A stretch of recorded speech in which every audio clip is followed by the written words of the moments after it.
Norm, you benefited, as did, I would bet, 4, 5, 6 million men of your generation from the GI Bill. Right. Which, as I understood it, one of the reasons for the GI Bill was because the Democratic administration, Roosevelt, did not want there to be a repeat of the bonus march and the other problems they'd had with the veterans. You know, maybe you could, you heard me say at lunch, I've told people for years, but I want you to explain it, that I think the GI Bill was the most important piece of American domestic legislation ever, with the exception of the Emancipation Proclamation. You know, why don't you yourself went to school on the GI Bill. Exactly. They paid for it. Yeah. Explain what it meant to your generation. My government is giving me a chance to go to university. And I don't know what will be the consequence of it, but I'm going to benefit by it, you know. And it was in some ways rather bizarre because you had young people and veterans who are considerably older in classrooms. But in any event, Norm, I mean, millions of guys went to a college on the G.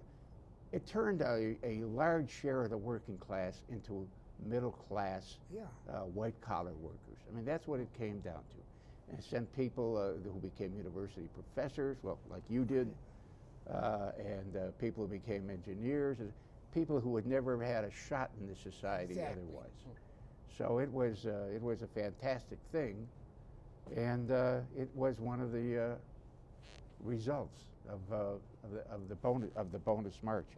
You mention in the book, I forget whether it was said to Cassius or by Cassius, you know, not in our stars, dear so-and-so, but in ourselves. That we are underlings, that which my father wanted me to put in my bar mitzvah speech, yes. Yeah, okay.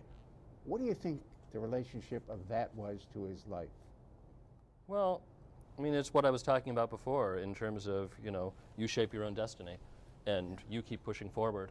I mean, it's interesting, I wanted to make 2 points regarding what you just said, which is in terms of the slippery nature of truth and how you can't trust perception. When my father, shortly before he died, he was working on what he called a memoir. It was about 5 or 6 pages, and it was about this doctor who inspired him, Dr. Eric Oldberg, a very prominent Chicago physician, and he wrote, one of the last things he wrote about Dr. Eric Goldberg, he's like, this didn't show up in the book. I asked one of my father's good friends, who also knew Dr. Eric Goldberg, he's like, worst teacher I ever had, aristocratic, didn't take any questions from students. Yeah, I hated that guy.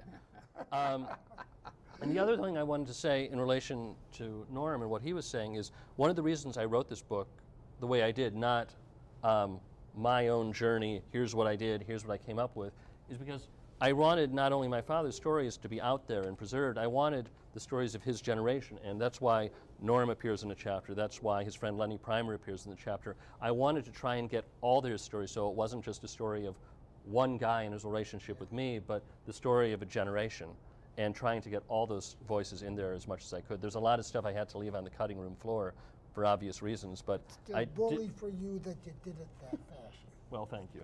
For the last 15, 20 years, we've been hearing that we should have a lot of oral histories with the veterans of World War II, because there's not a lot of time left to get those histories, but invariably, they're talking about the military histories.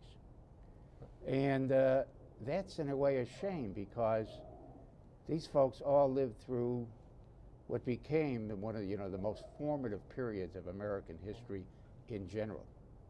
And they created a lot of it, in medicine, in engineering, in business, and so on and so forth. And again, so much of it goes back to the GI Bill, which gave them all a chance to go to university, as the English say, a chance they would not otherwise have had. This excerpt is brought to you by the Massachusetts School of Law, the leader of reform in legal education and a leader in multimedia education for the public. To view the full interview and for a full listing of MSL's programs, log on to mslaw.edu.